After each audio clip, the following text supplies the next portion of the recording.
face with the urology side of the men. So, the major functions of the male reproduction system. Not surprisingly, it's to create and produce and store and protect sperm. Sperm is the half part of the genetics that creates another human being. And to transfer that sperm into the female body during copulation. We all kind of know that. That's inherent, right? You can watch the video on your own. So, the important pieces to the male reproductive anatomy are the scrotum. The scrotum is there to help keep the, and we'll talk about this more in depth as we go along, the testes at a certain temperature. Men will not create sperm unless it's at their appropriate temperature. Matter of fact, one of the first questions they will ask men, if a couple is having a hard time making a baby, one of the first things they will ask men, if they note that they have a low sperm count, is what kind of underwear you're wearing. It's a simple question. Do you spend a lot of time in a hot tub? That kind of thing. And they're asking because if their temperature is too high, if their testicles or their scrotum is pulled up too much against their body and it's too warm, they will not have the appropriate temperature to make sperm. And so the scrotum allows the testes to hang down lower from the body, and so it's a few degrees cooler, which allows for the creation of sperm. So inside the scrotal sac here is where the testes lie. On top of that is the epididymis. Then you have the vas deferens. What do you know about the vas deferens already without? Where have you heard the vas before? Vasectomy. So if men are through having children, if they've procreated enough, a vasectomy is done in an office. They don't even need general anesthesia. They'll make a little incision. They'll ligate through here and prevent sperm from traveling up into through the penis to be ejaculated. And so it doesn't mean there's no sperm in the ejaculate, but there's too few to actually cause a pregnancy. So that's where you hear that vas deferens. It's called a vasectomy to quit producing children. The urethra, we've talked about this. You have the urethra that passes through the prostate here, and that's called the what? Prostatic urethra, the membranous urethra, and the penile urethra. And then you have all the vesicles that are necessary to create the sperm. The sperm are what you have the ejaculate that helps to protect the sperm as it makes its way to the egg. And there's a lot of very difficult terrain that sperm has to go through. Sperm does not like low pH, and the sperm has to go through quite a few areas where that's occurring, including the urethra of the male, right? So the urine passes through there, so we have to clean out that low pH that urine may have been through. The pH of the vagina is also not a very inhabitable place for sperm. So the ejaculate of the male has to fix that a little bit as well. So all these vesicles, all these seminal vesicles, the prostate gland and ejaculatory duct, they're creating lubrication, they're creating food for the sperm, because it's a lot of swimming that those guys are going to have to do. All of that is to protect, to feed, and to provide protection for the sperm as they try to make their way to the egg. There are literally millions of sperm that are ejaculated, but only a few hundred, even to a few 50, that were able to make it to the egg because of all the dangers. And plus, women, when you ovulate, do you ovulate on both sides? No. Yeah, thanks, right? That's right. You ovulate on one side or the other. Yeah. You don't ovulate on both sides. You only ovulate and you alternate sides. And guess what? The sperm don't know which side. There's no sign as they enter the vagina. Hey, it's the left side, guys. They don't know. So you have to send sperm up both sides, either fallopian tube, to actually get a pregnancy. So the scrotal sac. So again, the whole point of the scrotum is to provide for a perfect temperature environment to create sperm. So you have the scrotal sac on the outside, you have one side of the scrotum, the one testicle will always be a little bit lower than the other side, and it's usually always the right. The right scrotal sac will also always be a little bit lower than the left. In the middle of that, you have this Rafi line that kind of divides the two testicles. Again, it's extra pelvic, so it's outside. They're outside of the body. The cremaster muscle, you need to know what this muscle is for. The cremaster muscle is a part of your abdominal muscles, and that's what helps raise or lower the testicles in according to the temperature. So if it's cold outside, the cremaster muscle is what's going to help draw the testicles up closer to the body to keep them warm. If it's hot outside, it's going to relax and lower the testicles to cool them off. Is that I cannot tell by the. So again, I cannot tell by the image. Is it that on the back of the testes and you pull it from the back or from the front? so they're surrounding the testicles altogether. They're surrounding in the scrotal sac altogether. So it's like a drawstring. So they're drawing them up or relaxing. Like involving the. Enfolding them, yes. Now the dartos muscles, this is what causes the wrinkles on the outside of the scrotal sac, and that too can help warm.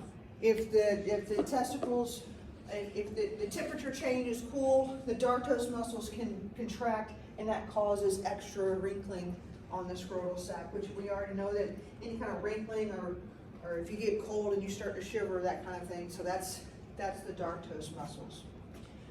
So you have a lot of vasculature and nerve endings that come down into that scrotal sac.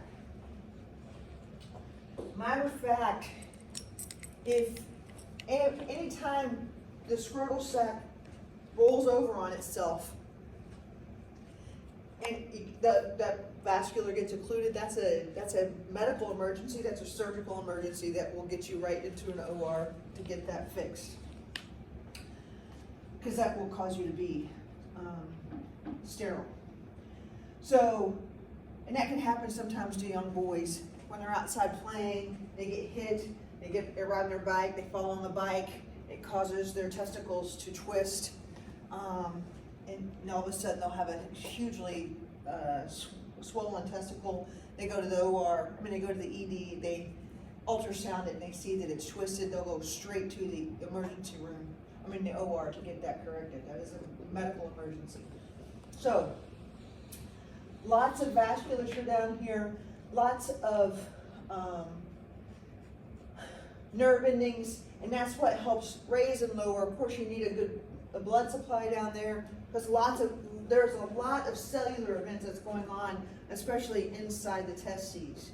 Now, these testes come down right at birth. First thing they do with young boys when they are born is they feel the scrotal sac to see if the testes have dropped during pregnancy. Those were sort of the last things that happen as the young males are born, is the testes drop down in the scrotal sac right before birth. If they do not drop into that scrotal sac, half of you did a paper on that, that actually is a risk factor for testicular cancer later on. So following that pathway that's one of the things that they will do. They will go up and feel to make sure that the testicles have dropped.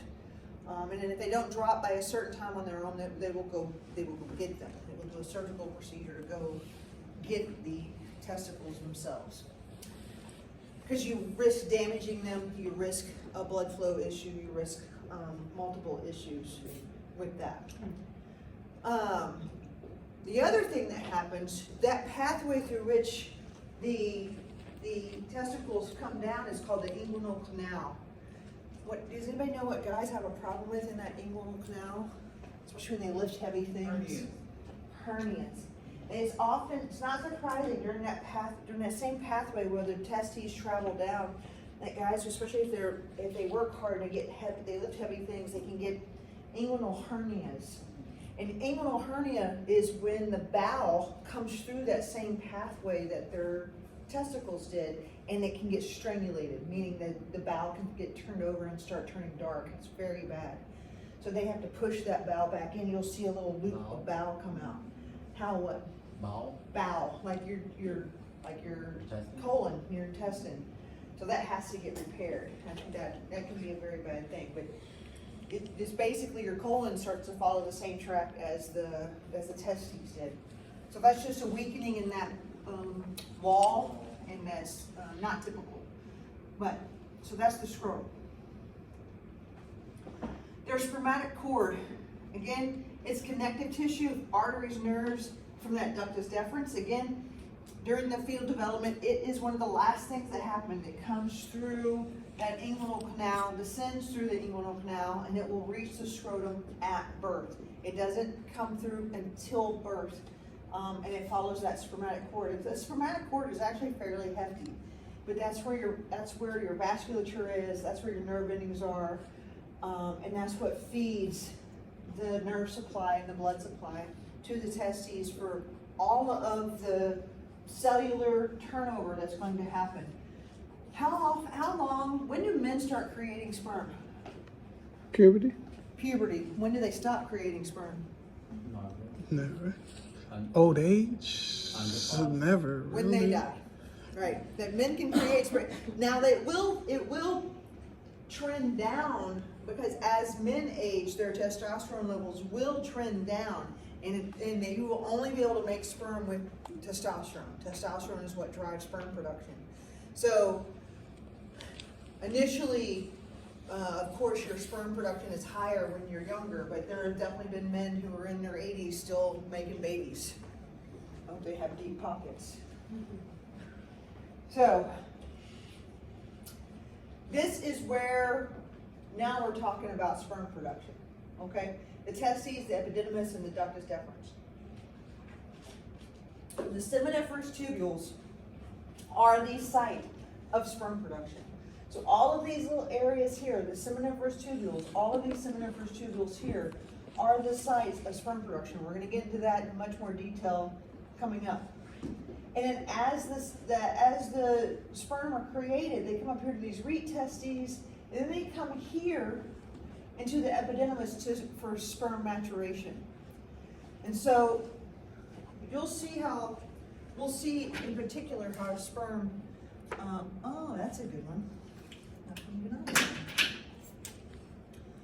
So sperm has a head on it, and it has this power pack, and then it has a flagellum for motility. So this power pack here is full of what makes mitochondria. So this is full of mitochondria here. It's full of mitochondria. So part of that maturity is getting the mitochondria all set up, being able to make ATP, and then making sure the flagellum is ready to go. So one of the things they look at when they look for men who are having problems, maybe when they look for couples who are having problems making babies, the women is a whole different area. Men, they just need a sperm sample. But one of the things they look at is not only the amount of sperm that they are creating, but how the sperm are swimming. If the flagellum are cockeyed and the sperm are swimming in circles, that's probably not going to be very effective to get to where they're going. And so that can be a problem, and that can be genetic. It can also be nutrition, right? Sometimes it can be nutrition. Maybe there's a vitamin problem or something like that. So I don't do that kind of stuff, so I can't really answer what could be off with that, but that could be one of the overriding issues. So, formed sperm go their weight in the epididymis, and then during ejaculation, the sperm will leave via the ductus deferens. And it's a whole cascading events during ejaculation that send the sperm out of the male body. So there is no place for like storage? Say it again. There's no place for like storage. They Extra produce, storage? No. matured, and then release. So there will be a cutoff. And we're gonna talk about that. So this is all hormone driven. If there's a certain amount of sperm stored and there's not room for any more, there will be a cutoff. We'll say we don't need to make any more sperm, and there will be a request to stop making sperm. And so we'll talk about that. So this is histology of testes. You will definitely need to see this under a microscope. So this is your seminiferous tubules. And one of the things that can't really see it very well here, but the seminiferous tubules, these cells out here are your spermatogonium. These are your initial spermatocytes. These are the guys that are going to make the sperm. And we're going to talk about how that happens. But as you get closer and closer and closer here to the inside part of the seminiferous tubules, now you're going to actually see formed sperm here, but here you're not. Like here they're just beginning to form, and here you're going to see actual sperm. So this is spermatogenic cells, and spermatogenic, what does genic mean? Creation. To create. So we're creating new sperm here. That's on the outside. And as the cells move farther and farther in, that's the process that's happening, is you're actually creating sperm. And then when they get here in the middle of the seminiferous tubule getting ready to swim out, they pretty much have done the whole thing. They will look like sperm, you just can't see it here. Now these interstitial cells here, these cells are really important too. These interstitial cells, and that's the ones that are going to actually make testosterone. Yeah. What controls the amount of sperm, like Testosterone. testosterone? It's all hormone driven. It's all hormone driven. There's two cells that are going to be really important, interstitial cells and Sertoli cells. Sertoli cells release something called androgen binding protein. Androgen binding protein is what starts the spermatogonium process. But without testosterone, which is what interstitial cells create, you're not going to have anything to bind. Androgen binding protein is what binds testosterone. So it's like a lock and key mechanism. If you don't have testosterone, you won't start making sperm. So interstitial cells make testosterone, but they only make testosterone in the face of other hormones, and we'll talk about that in a minute. Those are made in our brain. And those only get turned on at what time? After what? Puberty. Puberty. Correct. So, like I was saying, Sertoli cells release ABP, androgen binding protein. You need to know that. Sertoli cells they're also called substenticular cells. They're actually in the seminiferous tubules. They will bind the testosterone, and this starts the cascade to make sperm. These are called Sertoli cells, and they release ABP. Interstitial cells are also called Leydig cells, and they release testosterone. You absolutely need to know that.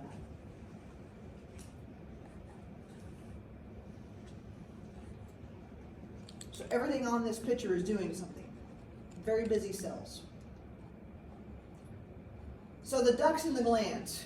This is very important, and we'll see this in the lab as well. So you have two ejaculatory ducts. And these are actually pretty small. They're kind of actually hard to see. And they transfer sperm and seminal fluid to the prostatic urethra. So there is your seminal vesicle. The ejaculatory duct is really right there, and that's where it gets into the prostate. So you have a seminal vesicle, this is your ejaculatory duct, and this is your prostatic urethra. You have two bulbal urethral glands, or Cowper's glands. This is your bulbal urethral glands here. They're pretty tiny, but they do a lot. They release the salty fluid that lubricates not only the tip of the urethra of the penis, but also the vagina. And they help clean the residue of urine out of the penis on the way out, so it fixes that. This is what helps fixes the pH. So it goes first. Say it again. So it goes first, before the ejaculation itself. Yes. That's like a pre-ejaculation. And then you have your seminal vesicles and your prostate gland that adds fluids to the sperm to help create the semen. And again, the semen's there's gonna be fructose in the semen. What do you think the fructose does? Energy. Yeah, it's feeding that mitochondria. There's also some fibrinogen in the semen, and the fibrinogen in the semen helps the sperm clot up against the cervix of the female. Why would that be important, you think? To stay there. Correct. So the semen doesn't fall out. It lets the sperm continue their forward motion up to the fallopian tubes, that is where fertilization happens in the females, is in the fallopian tubes, not in the uterus. Fertilization happens in the fallopian tubes. Did y'all know that? Yep. Okay, great. That makes me feel better. Be amazed. Okay, seminal fluid. It's a mixture of secretions from all the vesicles that we just talked about. Seminal vesicles, bulbourethral glands, prostatic glands.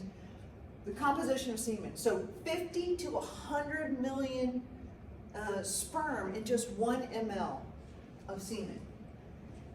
So if a man is down here on this lower end, that's considered a low sperm count. If they get under that, that's considered a low sperm count. So 50 to 100 million sperm in 1 ml of semen. So and there can be a lot of reasons why. There is concern about low sperm count, and this is the reason why people are having issues making babies. Fructose, like I told you, that's the energy source for sperm, and you have this big mitochondria. There's multiple mitochondria in the head, right behind the head of the sperm. Fibrinogen makes the semen clot. Seminoplasmin is an enzyme against bacteria. Not surprisingly, the vagina is a perfect area for bacterial growth. As a matter of fact, if women take antibiotics, it is not uncommon for them to get what? Yeast infection. Yeast infection, because those bacteria that are there are actually good bacteria.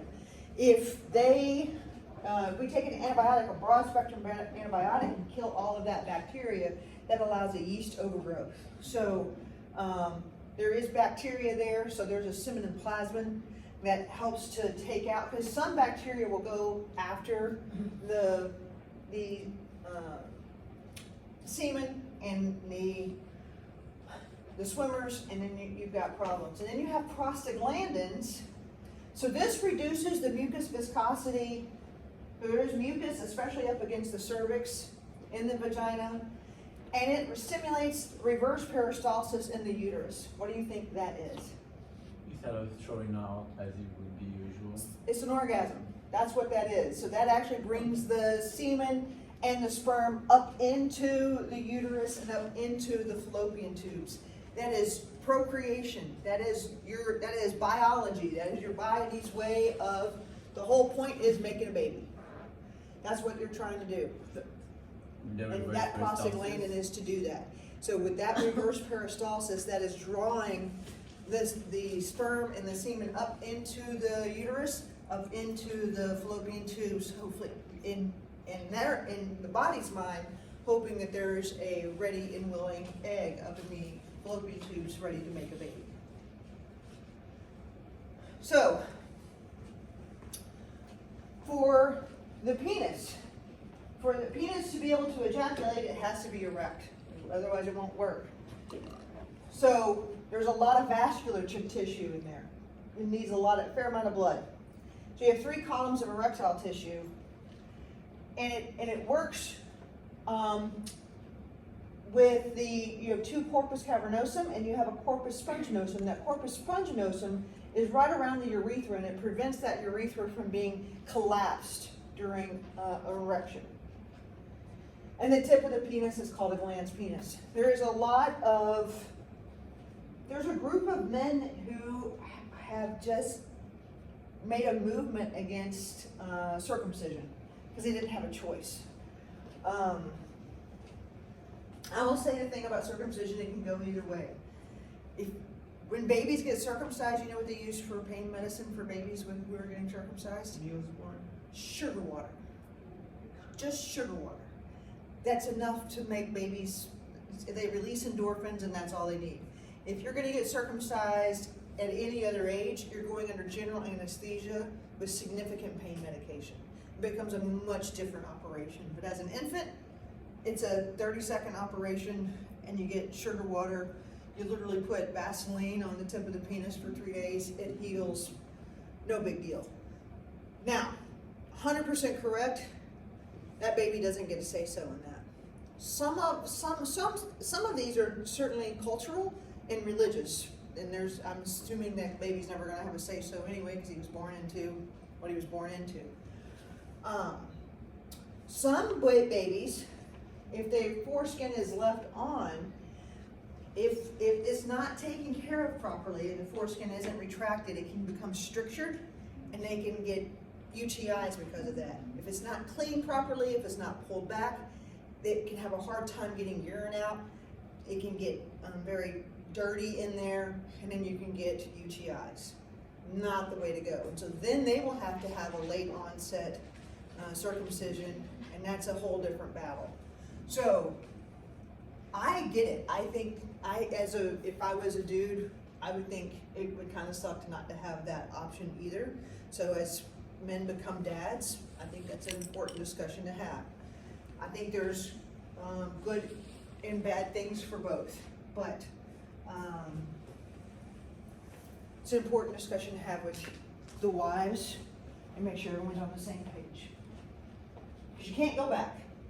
Once you make the decision, it's done. Done is done. After circumcision, does it affect the anatomy itself? No, and it doesn't. It shouldn't affect the feeling. There's still a lot of nerve endings left in that area, so it shouldn't affect anything. It literally just makes the whole area easier to clean. There's no retracting of the foreskin, nothing like that. I honestly, I don't know who began circumcisions. I'd have to go back. I'm sure there's some historical, huh? It started in the Bible. I'm sure. I'm That's betting what it you was. talk about the limp. Abraham, Yeah, Moses. yeah. And they definitely didn't have anesthesia back then. Sharp rock. Yeah. So, for whatever reason. So the other thing is that, and this is just for, I tell every class this. So, sildenafil. Anybody know what sildenafil is before I tell you the brand name? That's Huh? Viagra, right? Viagra. So Viagra, do you know what Viagra was initially created for? For the stroke? For the heart, right? Pulmonary hypertension. So when they created it was for pulmonary hypertension, they realized when they gave it to people, which is a potent vasodilator, they noticed that when they were giving it to people that men would have an erection. So that's when they came up with the right idea of selling it, remarketing it for erectile dysfunction. I tell everybody this because there are some, I know this for a fact, that some healthy males will take that even though they don't need it. You can damage this vasculature to the point of needing it after that. It's a very bad idea. Because if you overextend this vasculature, that's what they say on the commercial, if you have an erection for greater than 4 hours, it's a medical emergency. Yeah. 1 hour is enough. You Like, what? Would it pose like a similar thing for women as well in that case? Same thing. Okay. Okay, so the clitoris is the same kind of erectile Yeah. tissue as. So why is it like marketed so much to like, well, I guess it's. So that, again, people take things off market all the time, thinking that, ooh, that sounds fun. But you're damaging yourself Yeah. to the point where it won't work anymore. So the blood will you will actually cut up, you will actually damage the nerves, you will actually damage the erectile tissue in there. Highly don't recommend that. The men who need this are men who eventually, what kind of drugs do men take that end up having erectile dysfunction right now? Steroids. Steroids for sure. Do like this? Steroids, men who, and this is the #1 reason why men quit taking medication and do not tell their doctors, is they end up having any kind of erectile dysfunction, they will quit taking the medication. Huh? Mental health drugs. Mental health drugs for sure. So if they take anything for depression, if anything, any medication that a man takes, if it causes them to have any kind of erectile dysfunction, they'll just quit taking it. Hypertensive medications, anything for high blood pressure, if it causes them to have problems, they'll quit taking it. Anxiety, ADHD. Diabetes medicines, anything like that, they'll just quit taking it. Until Viagra came along, and then that has helped a little bit. It's one of the things that men don't like talking about because it's embarrassing. And this is what I mean about when I started the class saying, this is things you think you know everything about, but you don't, but it can cost you your life. If you're a man who needs to be on high blood pressure medicine, but you quit taking it because you quit being able to have an erection, what do you think eventually is going to happen to your kidneys or your brain or your heart? You're going to die. You're going to put your life at risk. Born with. Correct. It's funny, but it's not, right? Not when you see somebody who's had a stroke and they can't walk, right? Your quality of life is all gone. But that's the kind of thought process. And do you think if that's where you're at, that you'll have the guts to talk to your doctor about it? Who will you talk to about it? Does anybody talk about sex or reproductive anatomy like straight up? No one does. So, which is really alarming to me, because I think that's what's wrong with everything in this country, is that we've made, yeah, and we have lots of problems with that, including a very, very high STD rate. So, the erection is a reflex-mediated sympathetic nervous system. So the sympathetic nervous system, so under duress, a man is not going to be able to have an erection. Under duress. Which is interesting because the ejaculation is actually going to occur with the sympathetic nervous system. But parasympathetic nervous system, this is where the erection is going to occur. It's going to release nitric oxide. We heard about nitric oxide earlier in the class, right? Nitric oxide is a potent vasodilator. We heard about that when we talked about vessels, class 3. So potent vasodilator, if we're vasodilating, we're creating an erection. So corpus cavernosum, corpus spongiosum, get those right on a test. You have to get those right, and you have to be able to spell them. You got to be somewhere in the ballpark on a test. I can't tell you the kind of crazy things that I've seen spelled out. Is cavernosus or no? The corpus cavernosum and the corpus spongiosum. I've seen some pretty interesting things spelled out. I got to be able to recognize it on a test. Is it now? Like I'm not going cave diving here. Like, you got to get this right. Corpus cavernosum has to be somewhere in the vicinity. All right, pathway of the sperm. So, emission of the semen has to come from a sympathetic nervous response. So clearly it's a buildup. Ejaculation happens through an orgasm. And now all of those ejaculatory ducts are going to kind of hit at the same time, right? And that's where you get the rhythmic contractions that will eject the semen from the urethra. But your seminal vesicle, your ejaculatory duct, your prostatic urethra, they will all come into play to help propel the semen out, to create the seminal fluid that's going to protect the semen from all of the areas that try to get the semen to the end game, which the end game is the ovum that's hopefully hanging out in the fallopian tubes. So here's a spread. This is one of those histologies that if you don't get this right, I can't help you. This is clearly sperm.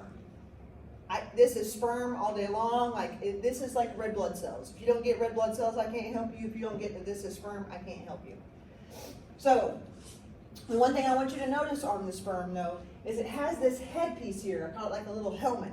This acrosome, you need to know what this is. This acrosome is an enzyme that helps break through the egg.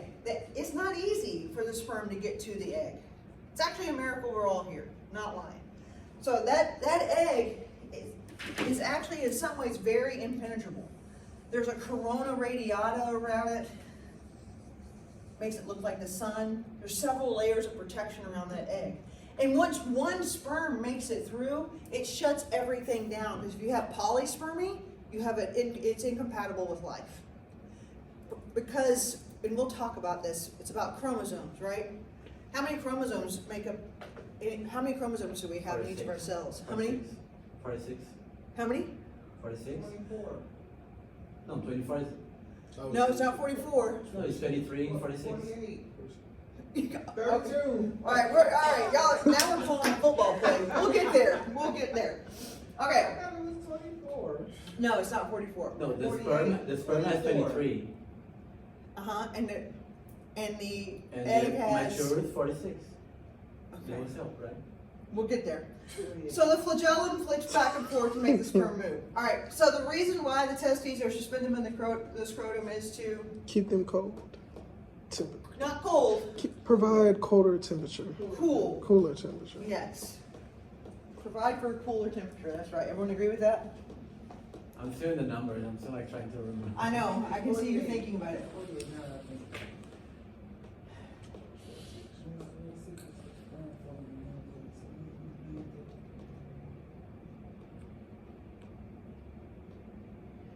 So don't get the ampulla is just a doorway. So it definitely so let's rule out two things first, right? Where is sperm created?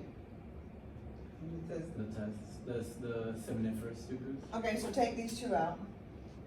Seminiferous tubules. epididymis. And Is it it goes to egg? epididymis next. Yes. So now you pretty much know. So now you know in its vas deferens, ampulla is just a doorway, ejaculatory duct, urethra. So it's D. So here we go. 46. You're correct. Oh. I always said that I was wrong. So Mine. all of our cells, every one of our cells that are not sex cells, have 46 chromosomes. Every one of them. But our sex cells, because half of us come from mom and half of us come from dad, right? Mm-hmm. And even then, like, we have to have some diversity. Like, we can't be like our siblings. Thank God. Right? So we have something that happens called crossing over, and we'll talk about that in a second. So we have haploid. Haploid means what? Half. So it means, so haploid is our sex cells. So these are the cells that are in, that's a sperm cell, and that's an egg cell. That's an ovum and a sperm cell. They have half of the genetic material, because you're getting half from mom and half from dad.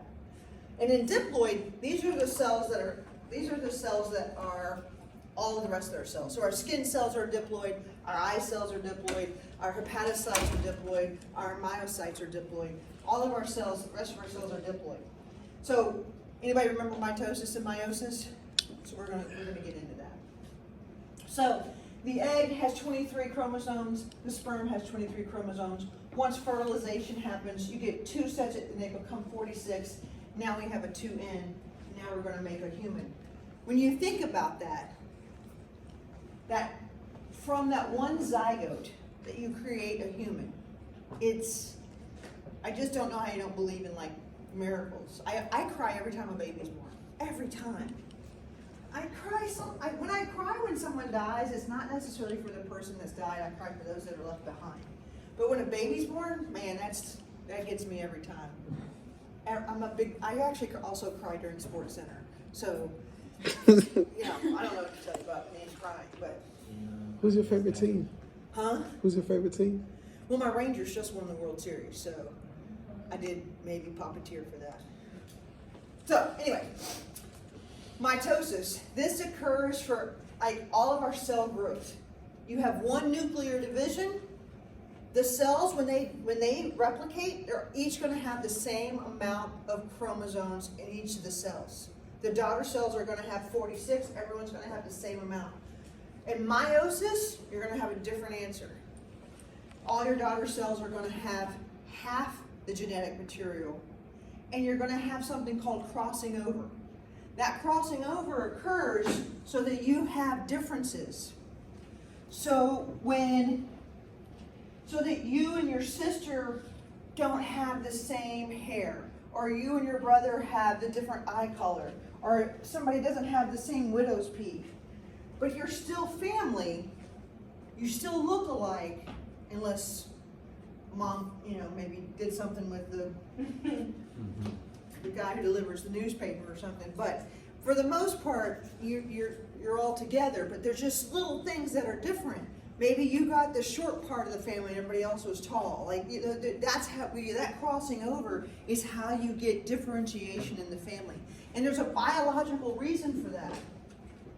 That's how you keep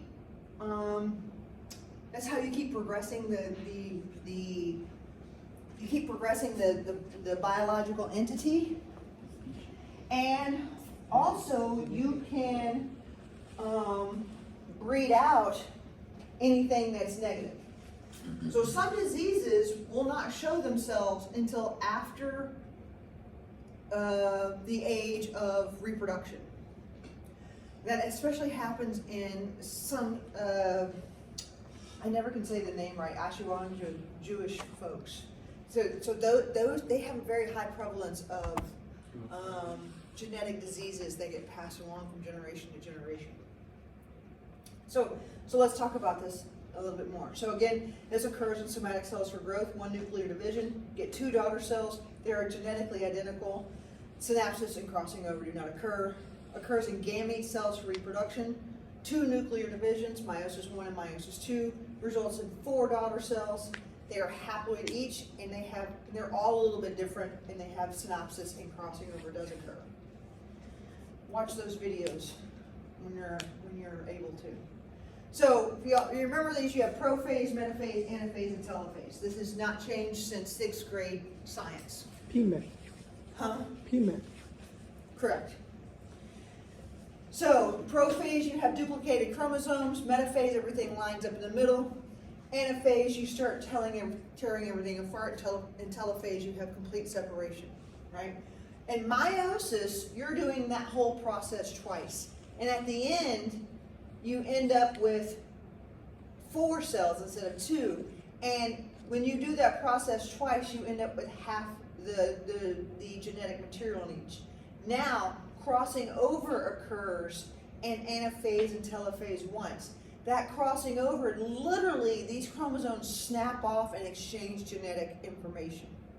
And that produces the variability that's great. So every single one of these are now different.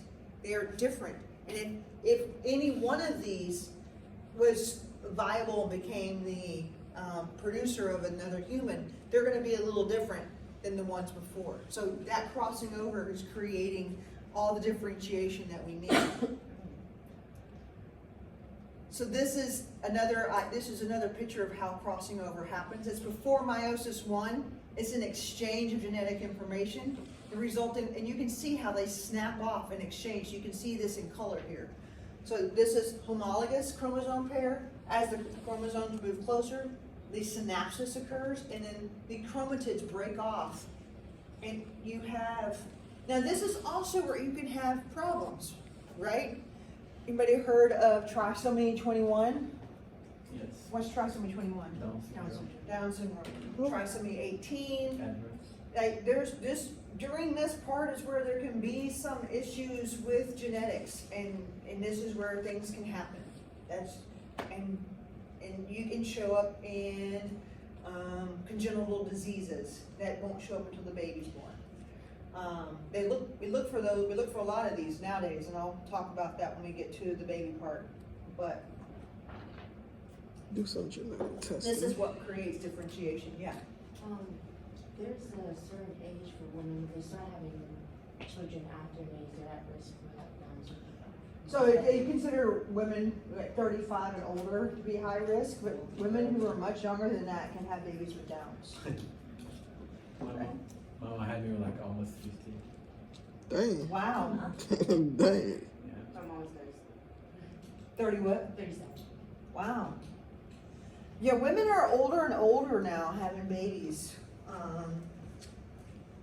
Serena Williams was what, 47 when she just had hers or something? Like, so, Yeah. But I was the 6th. but she also had the best medical care, like She was in excellent shape. excellent Wow. shape. Does that matter? Absolutely. Like, those shows on TLC, which I don't know who watches TLC, but I guess people do. That I didn't even know was pregnant shows. Those literally kill me. Kill me. Like that's the longest bathroom break in the history of bathroom breaks. But all right. So I can see spermatogenesis, a couple ones, but the whole pregnancy, No way. right? you got a whole human standing on your. Bladder. But for some people. And it makes you don't. constipated, and you have like regurg like no one's business, and your boobs get about 14 sizes bigger than they used to be. I mean, come on now.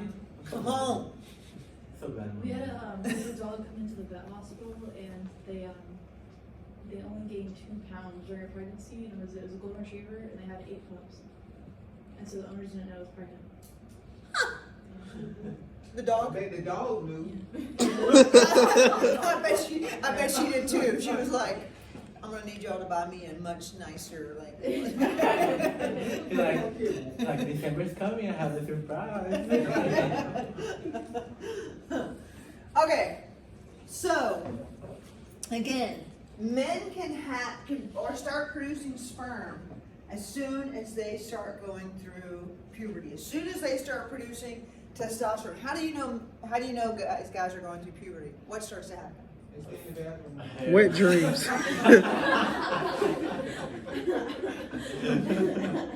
Wet dreams. Thank you.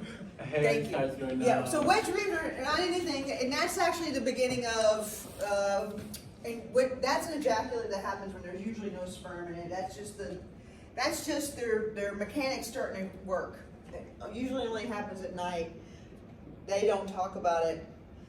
Moms know though, because they're washing their sheets about every night. Completely normal. Completely normal. But what happens to the voice? That's Your because voice change. Starts getting squeaky. That's all because of testosterone acting on what? On your. vocal cords. Wait, no. Adam's apple. Adam's. What's it called? We learned about it. Larynx. What's the cartilage called? Oh, thyroid. Yes. So the cartilage gets big, it extends, and that's what causes the change in that's what causes the change in tenor of the voice box. They get stinky. What else starts happening? What else Well, happens to men when they start going Shoulder get broader. broader? What else happens here? For Facial hair, pubic hair. Yep. So the very first thing, we call this Tanner stage. The very first thing when boys start going through puberty, the very first thing that happens is their scrotal sac starts to drop. That's a very first stage. Second thing, they start growing pubic hair. And then the penis growth starts after that. And then they start having the wet dreams and all of that. And then once testosterone hits, their basal metabolic rate goes through the roof. It can literally eat you out of house and home. Yes, ma'am. Yeah. And their body smell changes. Everything changes. Their skin changes. It gets rougher. And most importantly, now they can make a baby. Because now they're able to do this process here. So this is happening in the seminiferous tubules. This is happening in every seminiferous tubule. At this level, they're creating spermatogonium. So up here, out in the outside of the seminiferous tubule, you have diploid cells. So what does that mean? What's their chromosome amount? 46. 46. So they go through their first mitotic division, and now we don't have it. Now we're down, we still have diploid, we're in the prophase, but now we have our first meiotic division. Now we have haploid. We're halfway down into our seminiferous tubule. Now we have our second. Now we have spermatids. We just don't have tails on these yet, but now they're haploid. So they have half the genetic material, and they're getting very close to being into the tubule area. So once they come all the way down, now you have haploids, every one of the daughter cells of the spermatogonium are gonna be sperm, every single one. So every spermatogonium are gonna be created into 4 daughter cells, and every single one of them are gonna be haploid sperm, and they have the potential of making a baby. For ovum, 3 of them die, right? Huh? For ovum, 3 of them die, right? For what? For ovum, The old. For ovum? they 3 Oh of them yeah, die. it's a whole different story with eggs. It's a much more complicated process. Or- And we'll talk about that. But for males, you're gonna have 4 daughter cells. It's funny we call them daughter cells. All the daughter cells are going to be sperm cells, and every one are gonna have the potential of taking that genetic information and making another human with it. But this only happens in the presence of sperm. And sperm is created by what's the name of those cells that create sperm?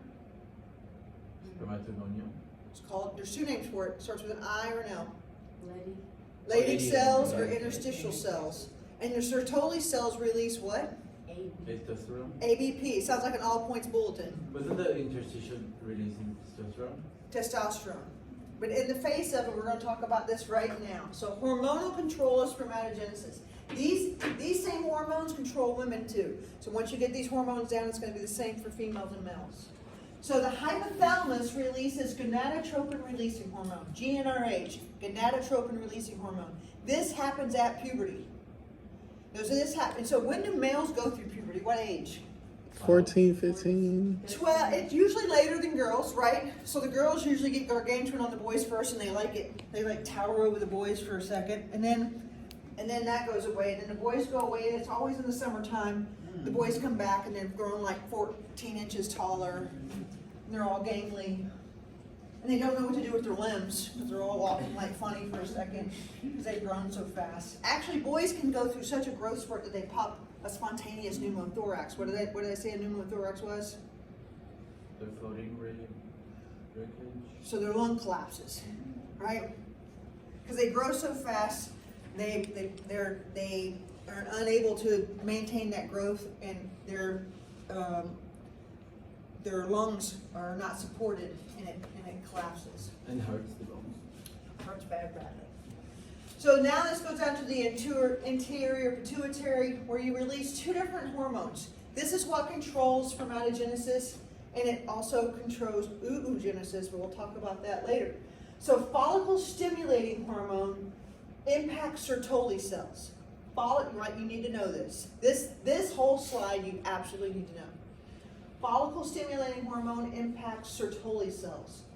Luteinizing hormone, when you hear luteinizing hormone, anything you hear luteinizing hormone, that's what gives you your identity. That's what makes, that hormone is what gives your female and your male sex characteristics. So follicle stimulating hormone goes to the Sertoli cells, you release androgen binding protein.